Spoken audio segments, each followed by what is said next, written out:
Perkenalkan, nama saya Dina Olivia Purba yang akan memandu jalannya presentasi hari ini mengenai hakikat kewarganegaraan. Pertama-tama, marilah kita panjatkan puji syukur kepada Tuhan Yang Maha Esa atas limpah rahmat dan karunia-Nya, sehingga kita dapat berkumpul dalam Zoom ini dalam rangka memenuhi tugas pendidikan kewarganegaraan, yaitu mengenai hakikat kewarganegaraan. Pada kesempatan ini, saya ingin menyampaikan beberapa kata pembuka sebelum memasuki presentasi. Mengapa sih kewarganegaraan itu penting? Kewarganegaraan merupakan sebuah konsep yang sangat penting bagi suatu bangsa. Ia bukan hanya sebatas status hukum yang dimiliki oleh seseorang, tetapi juga merupakan identitas dan rasa memiliki terhadap suatu negara. Kewarganegaraan juga memiliki peran penting dalam kehidupan berbangsa dan bernegara. Ia menjadi dasar bagi seseorang untuk dapat menikmati hak dan kewajiban sebagai warga negara. Tujuan presentasi ini diharapkan dapat memberikan pemahaman yang lebih mendalam kepada para pendengar tentang hakikat kewarganegaraan. Selain itu, diharapkan juga dapat meningkatkan kesadaran dan partisipasi dalam kehidupan berbangsa dan bernegara. Baiklah, tanpa panjang lebar, presentasi yang pertama akan disampaikan oleh Koirul Amar dan Joko Susilo mengenai rumusan pengertian warga negara, kewarganegaraan, dan pendidikan warga negara dari beberapa tokoh yang akan disampaikan. Baik, terima kasih. Perkenalkan, nama saya Khairul Amar dengan NPM E1G0231100. Saya akan membuka presentasi tentang warga negara. Yang pertama, apa sih pengertian warga negara? Kewarganegaraan dan pendidikan warga negara dari beberapa tokoh. Ayo, mari kita simak secara bersama-sama. Yang pertama ada warga negara. Yang di sini tokoh yang menyampaikannya untuk yang pertama adalah Bapak Supomo. Warga negara adalah orang-orang yang berdasarkan hukum diakui sebagai anggota suatu negara. Yang kedua, menurut Miriam Budiarjo, warga negara adalah anggota suatu negara yang mempunyai hak dan kewajiban yang diatur oleh undang-undang. Yang ketiga, menurut Undang-Undang Nomor 12 Tahun 2006, warga negara adalah orang yang berdasarkan hukum diakui sebagai anggota suatu negara. Yang berikutnya, kewarganegaraan. Apa sih kewarganegaraan itu yang telah digagas oleh beberapa tokoh di sini? Baik, yang pertama menurut Kurniat Manto, kewarganegaraan adalah segala hal yang berkaitan dengan warga negara, seperti hak dan kewajibannya. Yang kedua, menurut Mahfud MD, ya cawapres dari 03 ya. Warganegaraan adalah anggota dalam suatu negara. Oh, seseorang dalam suatu negara. Baik, berarti kita semua di sini bisa disimpulkan sebagai warga negara yang berkewarganegaraan ya. Baik. Yang ketiga, menurut Undang-Undang Nomor 12 Tahun 2006, kewarganegaraan adalah status hukum yang dimiliki oleh seseorang yang menunjukkan hubungan antara orang tersebut dengan suatu negara. Baik, kalau Anda ingin menjadi warga negara, maka Anda harus diakui oleh hukum atau undang-undang yang ada dalam suatu negara tersebut, supaya Anda bisa diakui sebagai warga negara yang bernegaraan. Ya, sekian dari saya kembalikan ke moderator. Terima kasih. Oke, baik. Selanjutnya, pendidikan kewarganegaraan akan disampaikan oleh Joko Susilo. Waktu dan tempat dipersilakan. Baik, terima kasih. Saya perkenalkan, nama saya Joko Susilo, NPM E1G0230074, di mana saya akan menjelaskan apa itu pendidikan kewarganegaraan. Nah, yang pertama itu kita membahas pengertian kewargaan dulu. Ya, yang pertama, warganegaraan memiliki arti keanggotaan yang menunjukkan hubungan atau ikatan antara negara dan warga negara. Nah, sedangkan yang kedua, warga negara dan kewarganegaraan diartikan segala jenis hubungan dengan suatu negara yang mengakibatkan adanya kewajiban negara itu untuk melindungi orang yang bersangkutan. Yang ketiga, menurut Undang-Undang Nomor 12 Tahun 2006 tentang kewarganegaraan, kewarganegaraan adalah segala ikhwan yang berhubungan dengan negara. Nah, menurut para tokoh dari Tilar. Nah, pendidikan warga adalah pendidikan yang bertujuan untuk mempersiapkan peserta didik menjadi warga negara yang demokratis dan bertanggung jawab. Nah, menurut NS Utami, pendidikan kewarganegaraan adalah pendidikan yang memberkati peserta didik dengan pengetahuan dan keterampilan untuk menjadi warga negara yang baik. Nah, yang ketiga, menurut Undang-Undang Nomor 20 Tahun 2003, pendidikan warga negaraan adalah pendidikan yang bertujuan untuk membentuk peserta didik menjadi manusia yang memiliki rasa kebangsaan dan cinta tanah air. Nah, selanjutnya, boleh tuh Mbak Moderator, analisis kesimpulan. Oke. Jadi kesimpulannya, warga negara adalah anggota suatu negara yang memiliki hak dan kewajiban yang diatur oleh undang-undang. Nah, yang kedua, kewarganegaraan adalah status hukum yang mengajukan hubungan antara seseorang dengan suatu negara. Yang ketiga, pendidikan kewarganegaraan adalah pendidikan yang bertujuan untuk membentuk warga negara yang baik dan bertanggung jawab. Terima kasih. Saya akan kembali ke moderator, Mbak Dina, silakan lanjut. Oke, terima kasih. Selanjutnya, apa sih kriteria good citizen? Materi ini akan disampaikan oleh Ali Akbar dan Laura. Persilakan. Oke, terima kasih kepada Saudara Dina. Pertama-tama, apa sih arti dari good citizen? Good citizen adalah individu yang berperi aktif dan memberikan kontribusi terhadap komunitas masyarakat dan negaranya. Kewarganegaraan yang baik mencakup pemenuhan tanggung jawab, hukum, dan etika seperti mematuhi hukum, menghormati hak orang lain, dan terlibat dalam aktivitas yang meningkatkan kesejahteraan masyarakat. Pertama-tama, kriteria good citizen dapat dilihat dari beberapa, antara lain, satu, sikap dan berperilaku. Sikap dan berperilaku pada cara seseorang bertindak, merespon situasi di sekitarnya. Sikap adalah pandangan mental atau emosional yang mempengaruhi cara seseorang merespon suatu situasi, sedangkan perilaku adalah tindakan nyata yang dihasilkan dari sikap tersebut. Contoh dari sikap dan berperilaku adalah optimis, jujur, tanggung jawab, sopan, dan santun. Kedua, pengetahuan dan keterampilan. Pengetahuan dan keterampilan adalah dua konsep yang penting yang seringkali saling terkait tetapi memiliki perbedaan yang sangat jelas. Pengetahuan merupakan pada pemahaman, informasi, dan fakta yang dimiliki seseorang tentang berbagai topik, konsep, atau bidang pengetahuan.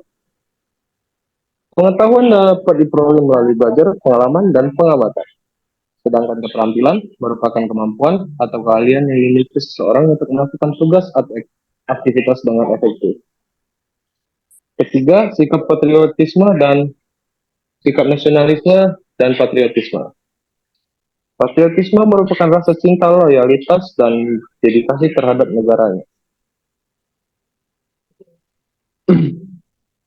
Sikap nasionalisme dan patriotisme adalah dua konsep yang sering dikaitkan dengan rasa cinta dan loyalitas terhadap negaranya. Sedangkan nasionalisme merujuk pada ideologi atau sikap yang menekan pentingnya identitas nasional dan kepentingan negara sebagai prioritas utama. Keempat, semangat kebangsaan dan wawasan kebangsaan. Semangat kebangsaan dan wawasan kebangsaan adalah dua konsep yang erat kaitannya dengan identitas dan kesadaran terhadap negara atau bangsa. Kebangsaan merujuk pada semangat atau kebanggaan yang dirasakan oleh individu terhadap negaranya atau bangsanya. Sedangkan wawasan kebangsaan mengacu pada pemahaman dan kesadaran individu terhadap sejarah, budaya, nilai, dan tentang yang dihadapi oleh negara atau bangsanya. Oke, tolong Saudara Dina untuk slide selanjutnya. Oke, dari aspek sikap dan perilaku, taat hukum dan peraturan.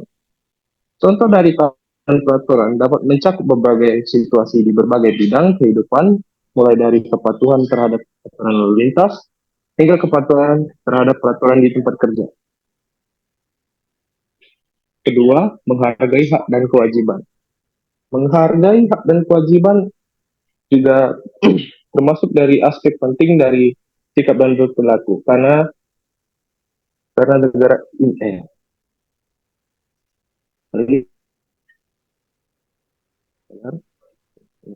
Prinsip ini menekan pentingnya mengakui dan menghormati hak dan tanggung jawab individu dalam berbagai aspek kehidupan. Ini menyatakan pendidikan yang seimbang dan etis terhadap hubungan interaksi dan peran masyarakat. Prinsip ini seringkali menjadi dasar kerangka etika, sistem hukum, dan struktur sosialisasi mendorong keselarasan dan keadilan antara individu dan komunitas. Ketiga, peduli terhadap lingkungan. Konsep ini menekan pentingnya kesadaran dan tanggung jawab terhadap lingkungan. Hal ini melibatkan menunjuk secara aktif kepedulian dan mengambil tindakan untuk melestarikan, melindungi, dan melestarikan alam. Kepedulian terhadap lingkungan serangkaian kegiatan seperti mengurai limbah, menghemat energi, mempromosikan praktik berkelanjutan, dan mendukung inisiatif yang bertujuan untuk mengatasi tantangan lingkungan. Keempat,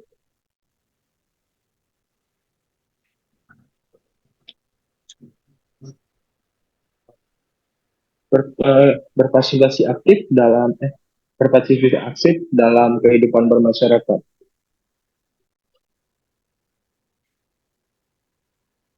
Menghormati sama berpartisipasi aktif dalam masyarakat adalah pentingnya dalam membangun masyarakat yang beradab dan harmonis. Berikut adalah beberapa contoh konkret tentang bagaimana kita menguji nilai-nilai moral dan budaya. Menghormati sesama, menghargai martabat dan hak asasi, individu yang mengatakan di mana perbedaan jenis kelamin, agama, dan ras atau latar belakang budaya adalah contoh penting dari moral yang tinggi. Tinggi nilai-nilai moral dan budaya. Nilai moral dan budaya adalah penting dalam membangun yang beradab dan harmonis. Berikut adalah beberapa contoh konkret tentang bagaimana kita punya nilai moral dan budaya. Menghormati sesama dan menjaga etika dalam bisnis. Tolong saudarinya untuk slide selanjutnya. Dasar-dasar negara. Dari aspek selanjutnya, pengetahuan dan keterampilan. 1. Memahami dasar-dasar negara. Melibatkan terhadap prinsip-prinsip yang menjadi landasan konstitusi atau hukum dasar suatu negara. Konstitusi adalah dokumen tertulis atau serangkaian aturan yang mengatur struktur pemerintahan, hak warga negara, dan dasar-dasar hukum suatu negara. Prinsip-prinsip dasar mencakup nilai-nilai yang menjadi pijakan utama suatu negara. Ini bisa termasuk prinsip-prinsip demokrasi, keadilan, kebebasan, kesertaan, dan hak asasi. Ya. Kedua, memahami sistem politik dan pemerintahan. Memahami sistem politik dan pemerintahan merupakan hal penting untuk menjalankan sebuah negara dengan efektif dan demokratis. Struktur pemerintahan, sistem politik dan pemerintahan suatu negara melibatkan struktur lembaga-lembaga pemerintahan yang bertanggung jawab atas pengambilan keputusan dan pelaksanaan kebijakan. Ini mencakup eksekutif, presiden, menteri, atau kepala negara, legislatif, parlemen, atau kongres, dan yudikatif, pengadilan. Memiliki keterampilan berpikir kritis. Mempunyai keterampilan berpikir kritis adalah kemampuan untuk mengevaluasi, menganalisis, dan memahami informasi secara mendalam serta objektif. Analisis mendalam kemampuan untuk mengevaluasi informasi dengan cermat, memahami konteksnya, dan melihat implikasi serta konsekuensi yang merupakan inti dari berpikir kritis.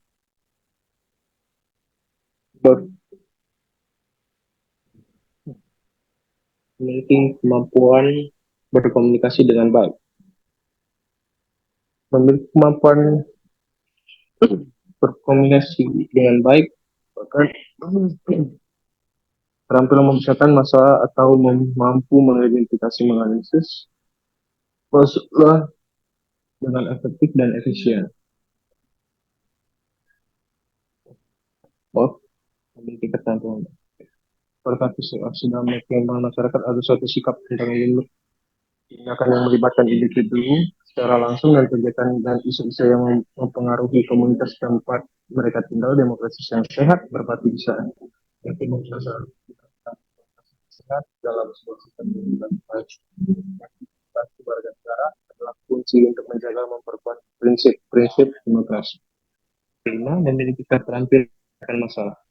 Memiliki keterampilan memecahkan masalah adalah kemampuan untuk mengidentifikasi, menganalisis, dan menyelesaikan masalah dengan efektif dan efisien. Identifikasi masalah, langkah-langkah pertama dalam memecahkan masalah adalah mengidentifikasi masalah dengan jelas, yang melibatkan pemahaman yang mendalam tentang sumber masalah dan dampak terhadap tujuan atau situasi yang diinginkan. Oke, itu saja yang dapat saya sampaikan. Saya kembalikan kepada Margaret. Baik, terima kasih. Masih berkaitan dengan kriteria good citizen. Aspek-aspeknya masih ada nih yang belum disampaikan. Selanjutnya akan disampaikan oleh Laura. Dipersilahkan. Baik, sebelumnya perkenalkan nama saya Laura Alfrada dengan NPM E1G023-090. Di sini saya akan melanjutkan materi yang telah dijelaskan kepada saudara saya yang sebelumnya tentang aspek sikap nasionalisme dan patriotisme. Di sini poin pertama ada cinta tanah air. Nah, arti cinta tanah air dalam aspek sikap nasionalisme dan patriotisme itu merujuk pada rasa kasih sayang, loyalitas, dan dedikasi yang mendalam terhadap negara tempat seseorang lahir atau tinggal. Ini mencakup kesetiaan terhadap nilai-nilai, sejarah, budaya, dan identitas nasional.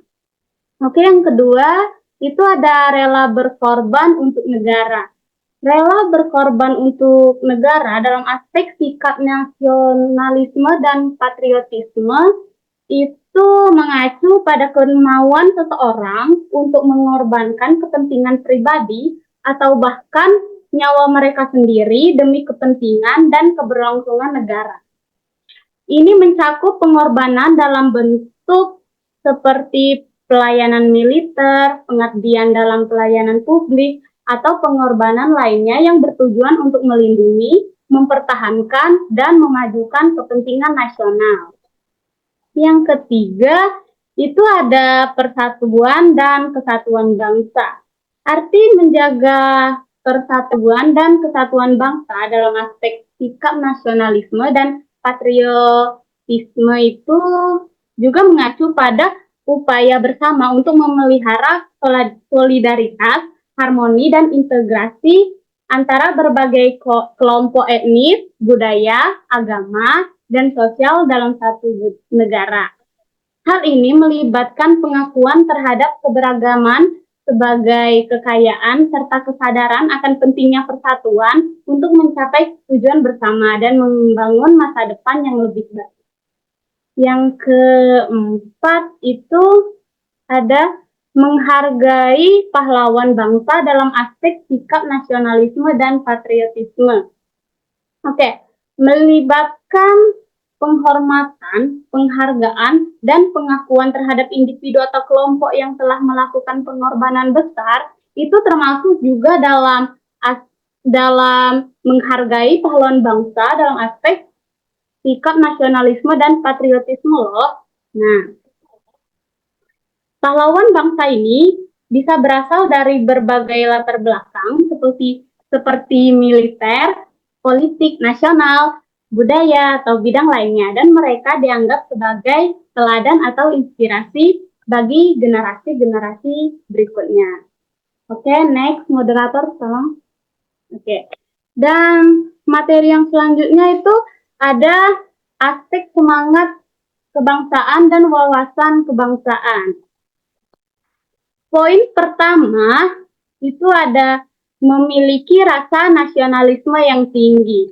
Baik, memiliki rasa nasionalisme yang tinggi dalam aspek semangat kebangsaan dan wawasan kebangsaan mengacu pada kedalaman penghargaan, kebanggaan, dan kesetiaan terhadap negara, serta pemahaman yang kuat tentang identitas nasional, sejarah, dan nilai-nilai yang dijunjung tinggi. Ini melibatkan semangat yang kuat untuk memajukan kepentingan bersama negara dan masyarakat, serta kesadaran akan peran individu dalam membentuk masa depan bangsa. Yang kedua itu ada memahami wawasan kebangsaan. Memahami wawasan kebangsaan ini sendiri merujuk pada pemahaman yang mendalam tentang identitas, sejarah, nilai-nilai, dan tujuan bersama suatu negara. Ini mencakup kesadaran akan keberagaman budaya, etnis, agama dalam masyarakat, serta pengakuan terhadap kepentingan bersama membangun dan memperkuat negara. Oke, yang ketiga itu ada memiliki rasa bela negara. Arti dari memiliki rasa bela negara dalam aspek semangat kebangsaan dan wawasan kebangsaan itu biasa dalam konteks semangat kebangsaan dan wawasan mencakup kesediaan dan tanggung jawab individu terhadap perlindungan. Oke, terhadap pelindungan ini bisa mencakup tanggung jawab, keamanan, dan kemajuan negara mereka. Rasa bela negara mencerminkan komitmen untuk menjaga kedaulatan, integritas, dan kepentingan bersama, serta kesiapan untuk berkontribusi positif dalam pembangunan dan perlindungan negara. Oke, yang terakhir itu ada mampu bekerja sama dengan orang lain. Oke, arti dari mampu bekerja sama dengan orang lain dalam aspek semangat kebangsaan dan wawasan kebangsaan itu sendiri mencakup pengakuan akan pentingnya kerjasama lintas kelompok dan solidaritas di antara warga negara untuk memajukan kepentingan bersama dan memperkuat kedaulatan serta kesejahteraan negara. Oke, baiklah, terima kasih. Kembali ke moderator. Baik, terima kasih Ali dan Laura telah menyampaikan aspek-aspek dari kriteria good citizen. Selanjutnya, kita akan mengetahui apa sih mengapa negara, khususnya Indonesia, perlu pendidikan kewarganegaraan. Materi ini akan disampaikan oleh Putri Naura. Silakan. Oke, baiklah. Perkenalkan, nama saya Putri Ramadanti dengan NPM 038. Di sini kita akan membahas mengapa negara, khususnya Indonesia, perlu pendidikan kewarganegaraan. Oke. Beberapa alasan mengapa negara, khususnya Indonesia, perlu pendidikan kewarganegaraan. Satu, untuk menanamkan nilai-nilai kebangsaan. Pendidikan kewarganegaraan di Indonesia bertujuan untuk menanamkan nilai kebangsaan, seperti kita belajar Pancasila, belajar tentang Bhinneka Tunggal Ika, kita juga mengerti apa itu dasar negara Indonesia. Nah, terus kita juga bisa belajar tentang PPKN itu mencakup tentang Undang-Undang Dasar 1945 dan semangat nasionalisme kepada generasi muda. Yang kedua itu untuk mempersiapkan warga negara yang demokratis. Pendidikan kewarganegaraan diharapkan dapat mempersiapkan generasi muda yang memiliki sifat demokratis, bertanggung jawab, dan berpartisipatif. Yang ketiga, untuk meningkatkan ketahanan nasional. Pendidikan kewarganegaraan dapat membantu meningkatkan ketahanan nasional dengan membekali generasi muda pengetahuan dan kesadaran tentang bela negara. Selanjutnya yang keempat, itu untuk menghormati keragaman. Pendidikan kewarganegaraan bertujuan untuk menumbuhkan sikap saling menghormati dan toleransi antar umat beragama, suku bangsa, dan ras di Indonesia. Yang kelima, itu untuk membangun karakter bangsa. Pendidikan kewarganegaraan diharapkan dapat membantu membangun karakter bangsa yang bermoral, berbudi pekerti luhur, dan berakhlak mulia. Yang keenam, menghadapi tantangan globalisasi. Di era globalisasi, Indonesia dihadapkan dengan berbagai tantangan seperti radikalisme, terorisme, dan berita bohong. Yang ketujuh, untuk memperkuat semangat nasionalisme. Pendidikan kewarganegaraan dapat membantu memperkuat semangat nasionalisme di kalangan generasi muda. Hal ini penting untuk menjaga identitas bangsa dan rasa cinta tanah air. Baiklah, itu saja. Saya serahkan kembali ke moderator. Baik, terima kasih Putri Naura. Selanjutnya, dampak bagi warga negara yang telah belajar PKN. Materi ini akan disampaikan oleh Yordan. Dipersilakan. Baik, terima kasih kepada moderator. Sebelumnya, perkenalkan, nama saya Yordan Asen Stanggang, NPM S1G 023050. Baik, di sini ada pertanyaan. apa sih dampak bagi warga negara yang telah belajar PKN? Sejak kapan Indonesia menyelenggarakan pendidikan 10 kewarganegaraan? Apakah sejak Indonesia merdeka ataukah sebelum proklamasi kemerdekaan? Baik, pendidikan kewarganegaraan atau PKN memiliki beberapa dampak positif bagi warga negara yang telah mempelajarinya, antara lain. Pertama, pengetahuan pemahaman tentang kehidupan berbangsa dan bernegara. Pendidikan kewarganegaraan membantu warga negara memahami sejarah, ideologi, sistem politik, dan nilai-nilai luhur bangsa. Yang kedua, kesadaran hak dan kewajiban sebagai warga negara. Pendidikan kewarganegaraan membantu warga negara memahami hak dan kewajibannya sebagai warga negara.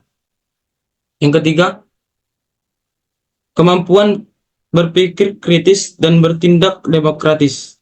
Pendidikan kewarganegaraan membantu warga negara mengembangkan kemampuan berpikir kritis dan bertindak secara demokratis. Yang keempat, toleransi dan sikap saling menghormati. Pendidikan kewarganegaraan membantu warga negara mengembangkan sikap toleransi dan saling menghormati perbedaan.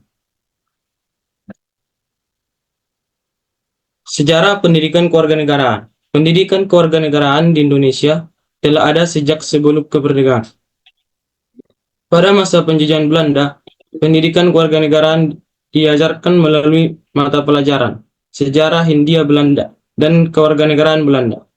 Tujuannya adalah untuk menanamkan loyalitas kepada pemerintahan Hindia Belanda. Setelah kemerdekaan, pendidikan kewarganegaraan terus berkembang dengan berbagai nama dan kurikulum. Pada tahun 1957, mata pelajaran pendidikan kewarganegaraan diperkenalkan untuk pertama kalinya. Sejak saat itu, pendidikan kewarganegaraan terus menjadi mata pelajaran wajib di semua jenjang pendidikan di Indonesia. Perkembangan pendidikan kewarganegaraan di Indonesia tidak lepas dari perubahan politik dan sosial yang terjadi.